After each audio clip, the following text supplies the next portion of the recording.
Oi, eu sou a Moni e você está assistindo mais um Moni Reads. E no vídeo de hoje eu vou falar sobre a minha experiência aí nesse primeiro semestre de ciclo básico em letras na USP. Bom, não é minha primeira faculdade, né? E assim, mesmo assim eu senti uma diferença muito, muito grande, tá? Eu já fiz outras faculdades antes, sim, no plural. É longa história, né? Eu já fiz outras faculdades antes, mas todas elas foram feitas em instituições privadas. Na minha família tem muita gente que fez letras, fez pedagogia, então essa parte aí de licenciatura não me é estranha, né? Eu, inclusive, já fiz outros cursos, sim, cursos no plural, em que eu tive que fazer licenciatura, né? Um deles, inclusive, não era nível de faculdade, mas mesmo assim eu tive que fazer licenciatura e não serviu para nada no final das contas. Mas enfim, né? Então eu já sabia quando eu resolvi prestar o vestibular, quando eu resolvi fazer letras, eu já sabia que eu não queria licenciatura, tá? Porque, eu já tenho outros cursos que me deram aí possibilidades, que me deram aí essas licenciaturas.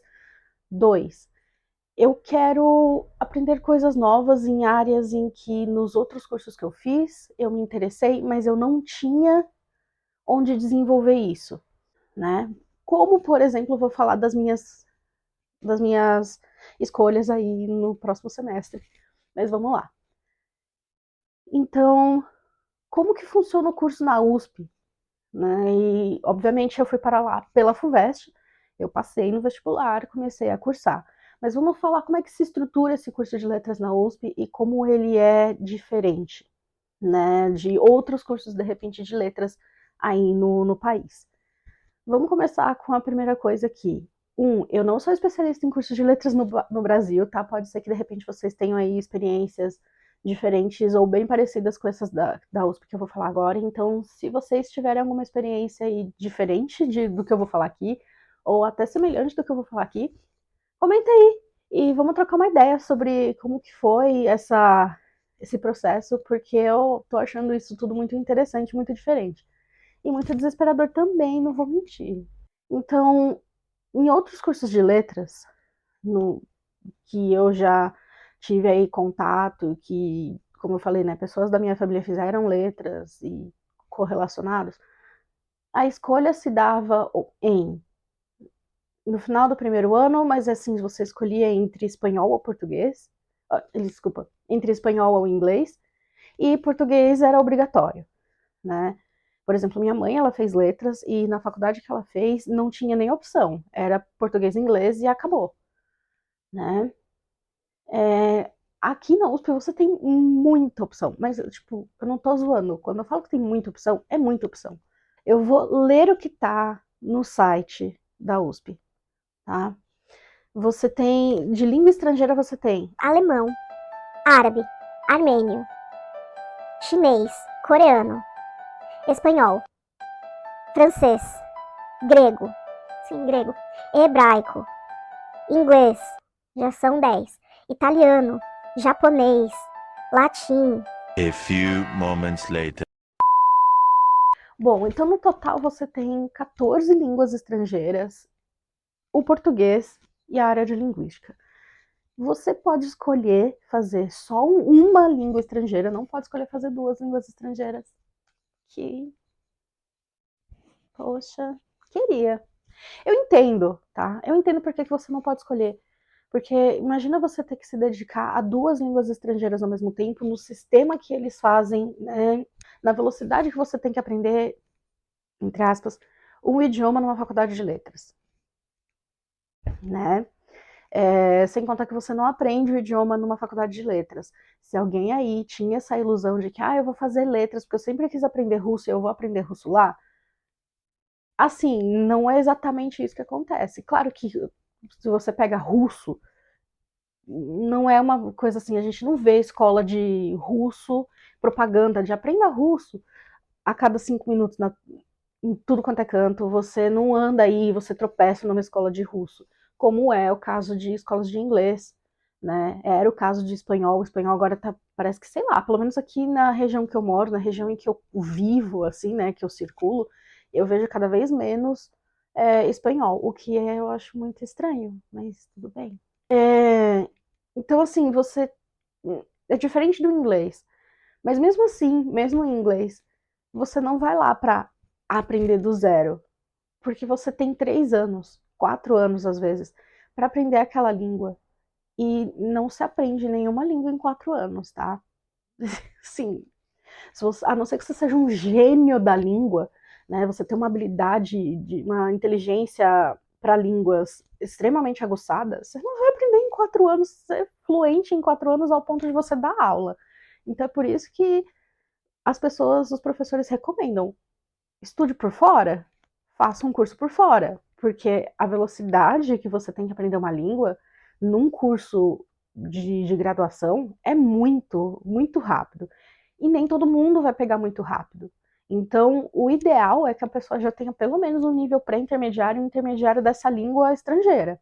O que não vai acontecer em vários casos. Se por um acaso, no final das contas, eu cair em russo o ano que vem, eu tô lascada, porque eu nunca vi nada de russo, né? Eu não tenho noção se eu sei alguma palavra em russo, por falar nisso, né? E aí, no caso do russo, ainda tem que aprender uma parte de alfabeto. Então, assim, né? Não é uma coisa muito rápida de se aprender. Mas vamos conversar sobre esse sistema da USP. Então, vocês viram que a USP tem um monte de opção de idioma estrangeiro que você pode escolher. Quais são as suas opções a partir do final do primeiro ano? Opção número 1, só português. E aí, se você escolher só português, você nem precisa se preocupar com o temido ranqueamento, que eu vou falar depois.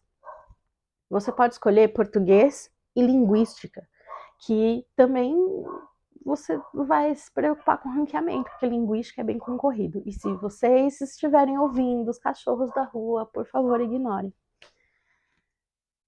Mas vamos lá. A terceira opção é português e uma língua estrangeira.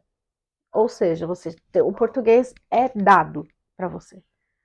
E aí você escolhe uma língua estrangeira de acordo com o ranqueamento. Quarta opção, que é a opção que eu estou tendendo a fazer. Só o idioma estrangeiro.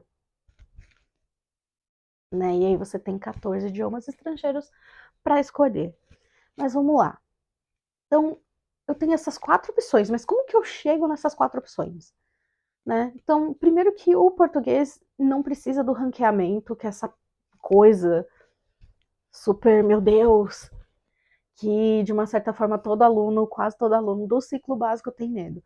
Né? Então, se você só quer português, você é uma pessoa que, assim, tá tranquilaça pro ranqueamento, porque não tem concorrência, porque o português é dado, né? Caso você não queira o português no final do ciclo básico, quando você preencher a listinha que eles vão dar, eu não sei, ainda não passei por esse processo, mas enfim, é o que me falam, né? Você não vai, você só vai preencher português e acabou, você tá tranquilo. Caso você não queira o português, aí você vai ter que falar, não quero português, que é o meu caso, eu não quero português.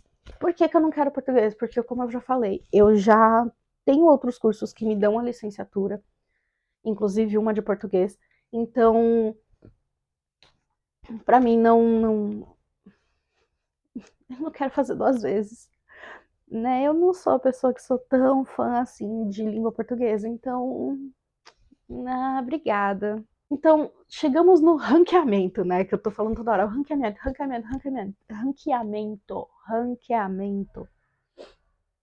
Como que funciona essa prova? Não é uma prova, tá? Mas é como se fosse um vestibular parte 3, a volta dos que não foram, né? É muito isso, assim, você acha que acabou? Você acha que a humilhação da FUVEST acabou? Não em letras. Porque você tem o temido ranqueamento. O que que é essa, né? Vamos lá. Quando você entra, né? Passei na primeira fase, passei na segunda fase, você tá lá todo feliz, você descobre que você está no ciclo básico. E aí você também descobre que no final desse ciclo básico, você vai passar por, não é exatamente uma avaliação, mas as suas notas vão compor uma média global, e essa média vai ser comparada com a média dos outros alunos do ciclo básico daquele ano, e aí você vai ser o quê? Ranqueado. Esse ranqueamento é isso. Eles vão pegar a sua média de todas as matérias, fazer os cálculos matemáticos que eles têm que fazer, e você vai ficar numa lista. Posição 1, 2, 3, 4, sei lá.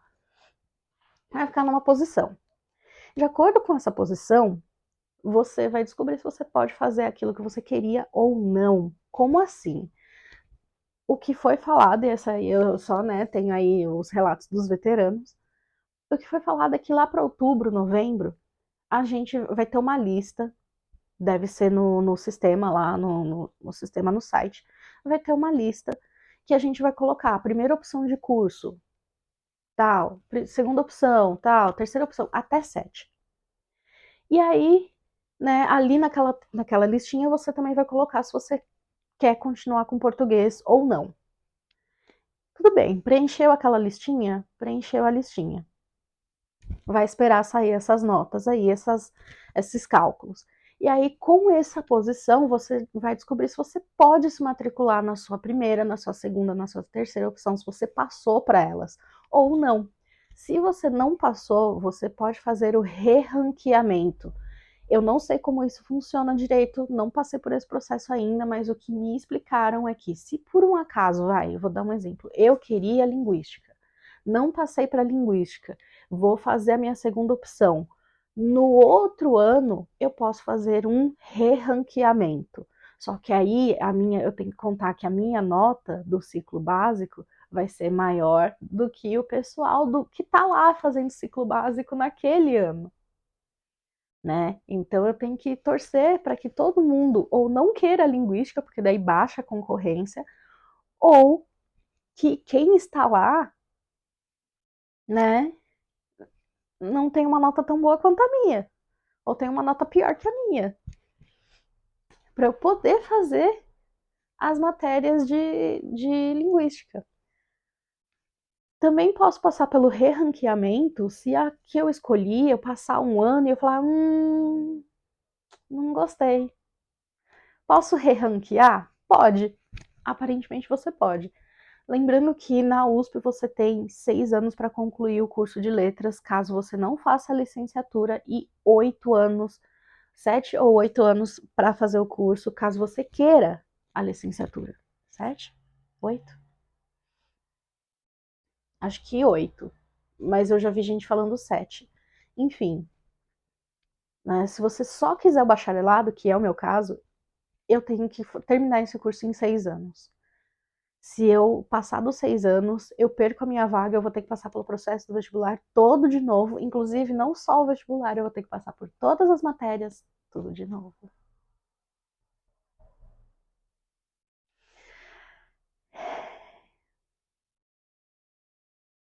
Né? Mas enfim. Então, vamos lá.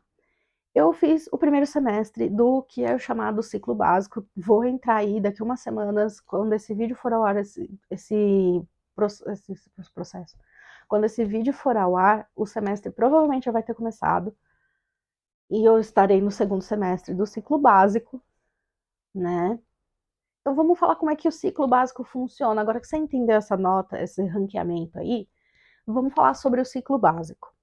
O ciclo básico ele é composto por 4 matérias.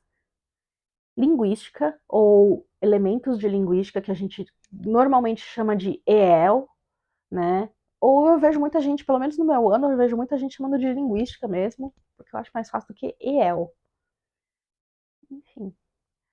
As outras matérias é muito como a gente chamar por siglas mesmo. A gente tem IELP, que é Introdução aos Estudos da Língua Portuguesa, IEC, que é Introdução aos Estudos Clássicos, e IEL, que é Introdução aos Estudos Literários. Ou seja, a gente tem essas 4 matérias: português, teoria da literatura, vamos dizer assim, né? Estudos clássicos e linguística. Só essas 4. Só que o volume de coisa que a gente tem que ler para essas 4 matérias é um volume relativamente grande. Eu peguei professores no primeiro semestre que me deram muito trabalho com volume de leitura. E eu tenho que lembrar que eu sou uma pessoa que sou mais velha, bem mais velha que o pessoal, que a média do pessoal, e eu trabalho de segunda a sexta e às vezes sábado. Eu trabalho período quase que integral, né? Então eu trabalho tarde e trabalho à noite até umas 9h30, 10 horas da noite, de segunda a sexta. Então, o tempo para ler os textos normalmente fica sábado e domingo. Então, sábado e domingo, dificilmente você vai me ver andando na rua, assim, toda despreocupada. Ah, o Ru não tem texto para ler. Não. Por quê? Porque todos os textos da semana acumulam para serem lidos ao final de semana. E assim, por exemplo, linguística, o professor passava 2, 3 textos na segunda para aula de quarta. E se eu não tenho tempo de ler um, imagina 2 ou 3 até quarta, né? É assim, estou me estruturando no meu trabalho, como eu sou o meu trabalho, né? Eu trabalho sozinha, como eu monto a minha carga horária, eu estou tentando montar a carga horária de um jeito em que fique confortável para mim e eu consiga ler pelo menos um texto aí de segunda para quarta, mesmo tendo mudado de professor, para ver se eu consigo não acumular tanta leitura aos finais de semana, porque aos finais de semana a gente também precisa descansar. Tem uma coisa que, assim, gente, junho eu já não aguentava mais e eu tinha que estudar para 2 provas e eu não estava aguentando mais estudar, nem ler, nem nada. Então eu tô tentando aí fazer um outro gerenciamento aí de horários do serviço para eu conseguir não acumular tanta coisa aos finais de semana, porque senão, gente, fica impossível viver, né? Mas como que funciona esse ciclo básico com essas 4 matérias? Você tem as leituras que você tem que fazer para cada uma dessas matérias. Cada professor organiza de um jeito diferente. Então, sim, eu conhecia ali pessoas que estavam fazendo a mesma matéria, por exemplo, linguística, com outros professores e não estavam lendo os mesmos textos que eu, não estavam fazendo a mesma matéria que eu. Então, eu senti essa coisa assim, eu falei, meu Deus, e agora? Né, assim, eu vou ter isso, eu não vou ter isso, como que vai ser? Então, eu fui percebendo aí nesse primeiro semestre que, apesar da USP ter um currículo comum, como você tem vários professores que oferecem aquela matéria, você pode ter uma aula diferente, você pode aprender coisas diferentes do que um outro grupo, né? Do que um outro grupo está aprendendo. Se os professores, de repente, não combinarem um currículo comum, né? E eu senti bastante essa diferença em 2 matérias em específico, em linguística e em estudos clássicos. Eu senti muito essa diferença, né? Enquanto eu tive 2 professores, né, que exigiam um nível de leitura muito alto e assim, e uma quantidade de leitura muito alta, outros professores falaram: "Não, gente, vamos pegar esses trechos aqui que são os mais importantes e tudo lindo, tudo ótimo". Então, assim, também já comecei ali, né, meio que me lascando, mas, né, tudo bem, a gente aprende. Então, fiz as matérias do primeiro semestre e eu vou falar um pouquinho sobre cada uma delas agora. Eu vou começar com IELP. Eu vou falar na ordem que eu tinha as aulas, tá? Então, IELP, ou Introdução aos Estudos da Língua Portuguesa, eu tinha segundas e quartas-feiras. E era a minha primeira aula de segunda e minha primeira aula de quarta. Eu tive aula com uma professora que, assim, eu achei bem tranquilo. Bem tranquilo. O volume de leitura foi quase inexistente, a gente teve pouquíssima coisa para ler. A aula foi baseada bem em ela falando coisas e mostrando vídeos do YouTube e ela lendo os slides e falando as coisas. Basicamente isso. E um trabalho em grupo, que deu confusão, né? Mas esse vídeo não é para falar das confusões e dos perrengues. Bom, alguns perrengues. outros nem tanto. E depois eu saía de Yelp e ia para linguística.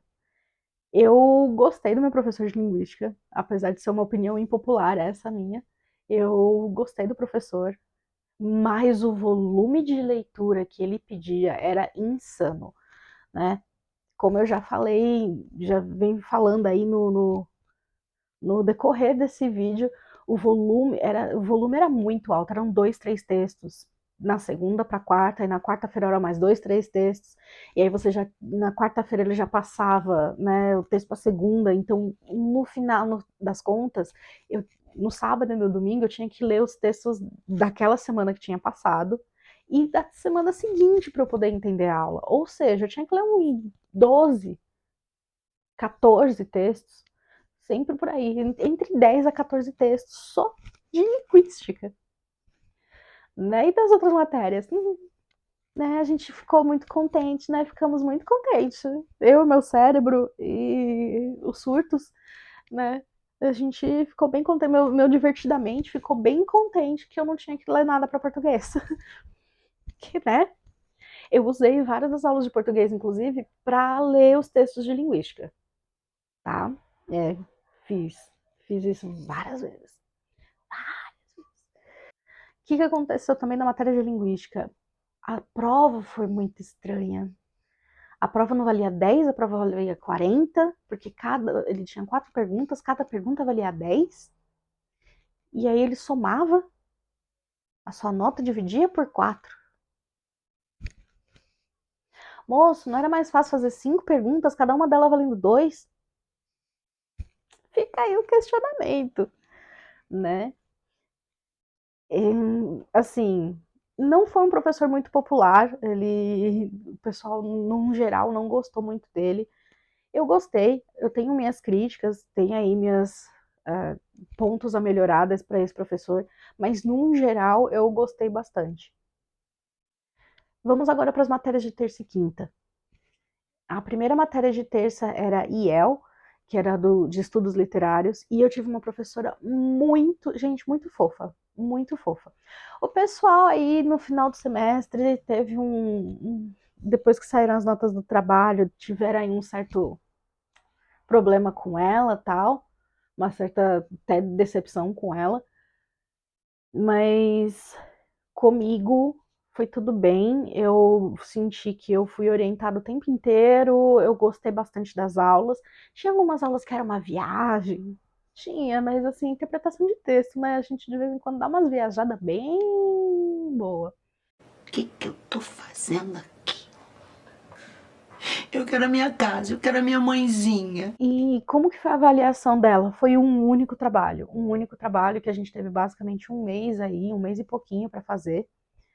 E eu tentei, como eu já sabia que em junho, que era o último mês de aula, eu ia ter 2 provas muito cheias de conteúdo, que era linguística e estudos clássicos, uma atrás da outra, eu sabia que eu não tinha muito tempo, eu não queria ficar me dedicando a esse trabalho junto com estudar para essas outras 2 matérias. Então, na minha cabeça, como eu já tinha feito o trabalho em grupo e já tinha entregue, já tinha apresentado, só faltava esse trabalho individual e as 2 provas, eu falei, vamos fazer esse trabalho individual, porque daí eu já me livro da segunda matéria e eu só tenho que focar nas outras 2. E foi basicamente isso que eu fiz.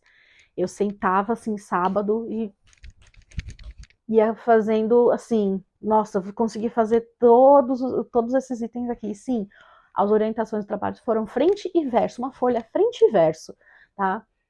Então eu falei assim, nossa, eu vou sentar num sábado, eu vou tentar fazer toda a frente. Aí eu vou sentar no domingo, vou tentar fazer todo o verso. Aí eu vou pegar as dúvidas, levar para a professora. No outro final de semana, escrevo mais um pouco. E eu terminei esse trabalho aí em mais ou menos 3 finais de semana.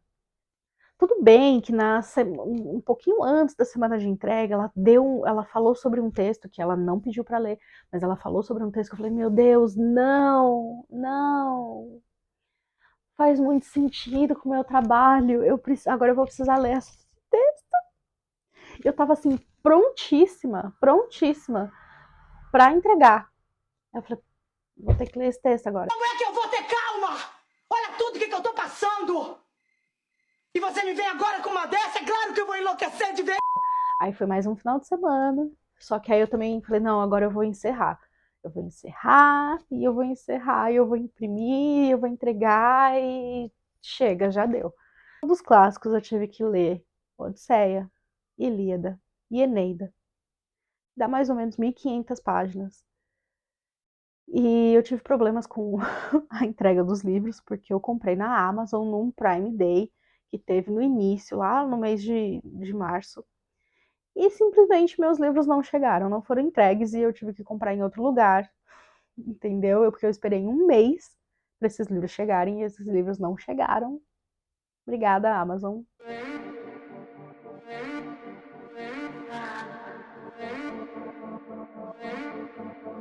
E eu tive que comprar em outro lugar. Então isso me atrasou a leitura aí em um mês, basicamente. Tive que comprar o livro, inclusive, por valores mais altos, né? Mas tudo bem, os livros chegaram, eu li, eu detestei os 3. E é isso. E. Ah, Como pode? Que país de merda! Eu não aguento mais! e aí eu tenho uma coisa que eu nunca tinha feito antes, em nenhuma faculdade, porque, como eu falei, eu sempre fiz faculdades privadas, né? Então, assim, em faculdade privada você tem turmas menores do que, né? E geralmente você tem uma única turma. Foi a primeira vez que eu fiz um curso em que eu não tinha uma turma fixa, eu tinha uma turma para aquela matéria. Então, o pessoal que fazia aula comigo de linguística não necessariamente faziam as outras aulas comigo. Tinha lá um ou outro que fazia outra aula comigo, mas não tinha uma turma fixa. Tipo, vejo essas pessoas de segunda a quinta, inclusive, sim, eu não tinha aula de sexta. Graças a Deus. Mas, enfim, né, não vi essas pessoas em todas as aulas, em todas as matérias. Só via aqui e ali, cruzava no corredor e acabou. Né? Assim, muita gente que eu fiquei, meu Deus, eu já tenho dificuldades para gravar nome de pessoas. Agora que eu só faço uma aula, tipo, uma matéria com essa pessoa, tchau. Pode esquecer decorar nome de pessoas. Pode esquecer. Pro segundo semestre, em todos os outros cursos que eu fiz, eu simplesmente sabia, semestre que vem é professor X e acabou, né? Ou vou descobrir qual é o professor e acabou. Mas você não tem essa coisa que você tem na USP, por exemplo, né? Que é o quê? Você tem que se matricular nas matérias por matéria, montar a sua própria grade. É um sistema um pouco parecido com o sistema que a gente vê e ouve falar nas universidades americanas. Você monta a sua própria grade, você acaba escolhendo o seu professor, né? E aí eles têm algo chamado interação de matrícula. Na primeira interação de matrícula, você vai lá, monta a sua grade, escolhe o seu professor. Depois de um tempo, né, você tem um período de interação de matrícula, depois de um tempo eles vão contabilizar lá tudo bonitinho, e aí ficou muito, assim, não sei se utilizaram minha média das matérias que já tinham saído nota, não sei se eles utilizaram vestibular, eu não sei que nota foi que eles tiraram, mas eles tiraram uma nota de algum lugar obscuro para fazer quase como um mini ranqueamento, e aí conforme eles fizeram esse mini ranqueamento, você era aprovado para fazer a matéria com aquele professor que você tinha escolhido no primeiro período de interação ou não. O que fez com que das 4 matérias eu só conseguisse me matricular em uma. Como? Me digam como! Como? Eu não quero saber como. E aí eu tive que escolher outros 3 professores, né? E aí eu podia escolher o professor que eu queria? Não, porque daí já tinha saído quais as turmas que estavam lotadas e quais as turmas que ainda aceitariam, né? Quais professores tinham vagas ainda na turma. Então você tem que escolher os professores de acordo com as vagas que sobraram, né? Então, para a segunda interação de matrícula, teve aí de novo um período de interação de matrícula, que inclusive acabou recentemente. E aí eu escolhi esses outros 3 professores, esperei dar o dia, o horário e tudo, para eu descobrir que, nossa, consegui me matricular com esses outros 3 professores. teve gente que ainda mesmo assim não conseguiu. E se você não consegue, o que acontece? Você tem que fazer um requerimento de matrícula e aí a sua matrícula vai ser feita por esse requerimento. Não sei exatamente como isso acontece, mas pelo que eu entendi é o seguinte: quando acabou esse segundo momento de interação, que é o último momento de interação de matrícula, você agora é só esperar o semestre começar. Só que se você não conseguiu a matéria, vai abrir um período de matrícula por requerimento. E aí você vai ter que mandar um e-mail para o professor, pelo que eu entendi é isso. Um e-mail para o professor falando por que você quer fazer essa matéria com ele. E foi aconselhado a fazer isso com professores que ainda possam ter vagas, e não professores que estão extremamente lotados. Só que aí eu vi algumas pessoas falando que não é um e-mail para o professor, você faz isso direto no sistema, lá do site da faculdade, então não sei, não tive essa experiência, espero nunca ter essa experiência, né? Porque assim, eu com a minha ansiedade, não, vai ser uma boa experiência, né? Mas enfim, isso significa que eu consegui escolher os professores que eu queria, mais ou menos, né? Para esse segundo semestre, baseado aí nos meus critérios, baseado no que eu já tive, nas experiências que eu já tive. Então, espero que seja mais tranquilo. Agora, por falar em mais tranquilo, eu escolhi uma professora diferente para a matéria de estudos clássicos, para a matéria de IEC. E domingo, sim, domingo passado, né? Estou gravando esse vídeo, hoje é terça-feira, dia 23, tá? Estou gravando esse vídeo terça-feira, dia 23. No domingo, que foi dia 21, tá? No domingo, dia 21, eu recebi um e-mail da professora falando que já tinha texto disponível lá no Moodle para ser lido e que já tinha o primeiro livro que a gente ia ler, que é Édipo Rei, de Sófocles, é uma peça. Então, esse semestre a gente vai esse semestre a gente vai tratar primeiro de tragédia, e aí a gente vai começar com a história de Édipo Rei. Se vocês não conhecem a história de Édipo Rei, é aquela história em que o Édipo fica afim da mãe.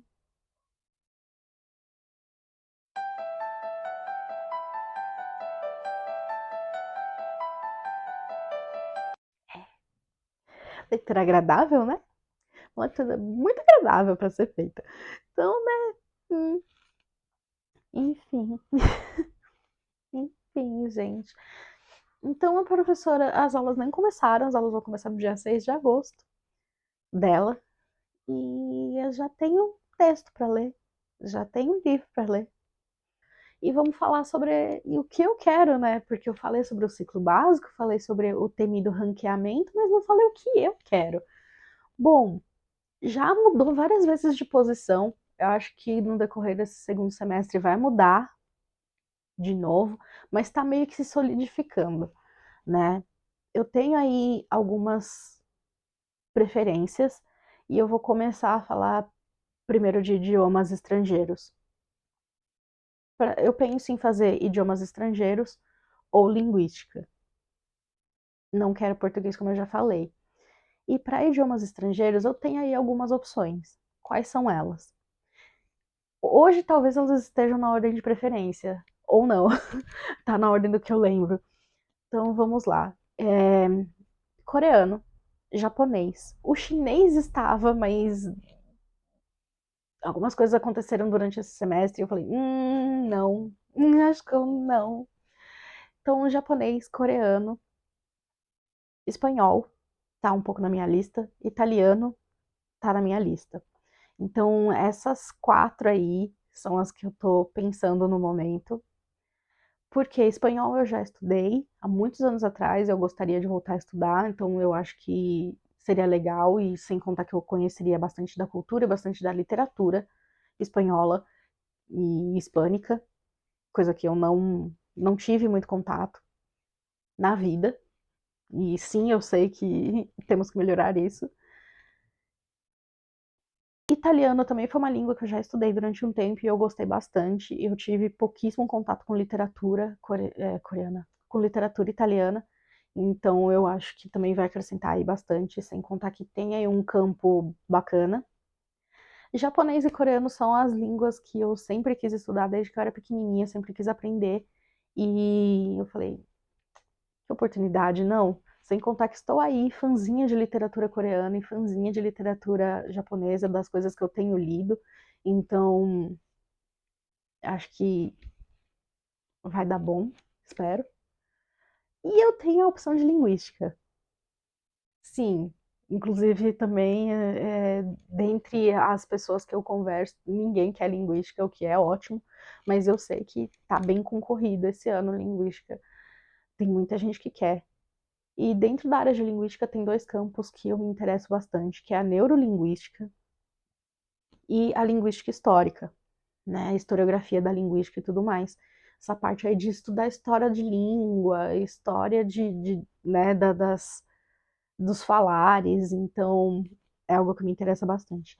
Tem uma terceira aí correndo meio que por fora, que é a linguística computacional, com questões de inteligência artificial, que está aí correndo por fora, aí nessa queridinha entre as áreas da linguística que eu estou curtindo.